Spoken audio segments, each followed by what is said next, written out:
வணக்கம் நண்பர்களே. இன்னைக்கு நல்ல சிந்தனையில ஒரு குட்டி கதையை பார்க்கலாமா? ஒருத்தர் ஒரு கோவில்ல ஒரு யானையை பார்க்குறார். அந்த யானை கிட்ட ஆசீர்வாதம் வாங்கணும் அப்படின்னு சொல்லிட்டு பக்கத்துல இருக்க ஒரு கடையில இருந்து வாழைப்பழம் வாங்கிட்டு வந்து அந்த யானை கிட்ட கொடுக்குறாரு.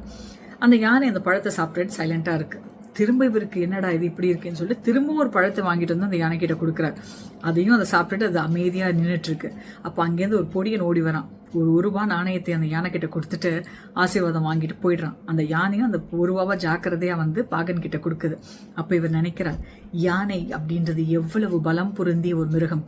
காட்டுல அந்த யானை எதிர்க்கவோ அல்லது அந்த யானையை ஜெயிக்கவோ ஆளே கிடையாது.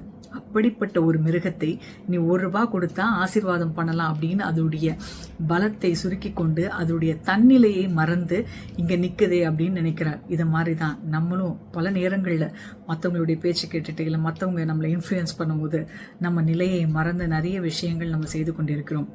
எந்த நேரத்திலும் யாருக்காகவும் எதற்காகவும் உங்களுடைய பலத்தையோ உங்களுடைய சுயமரியாதையோ இழக்காதீர்கள் என்கிற இந்த நல்ல சிந்தனையோட இந்த நாள் இனிய நாளாக வாழ்த்துகிறேன். நன்றி.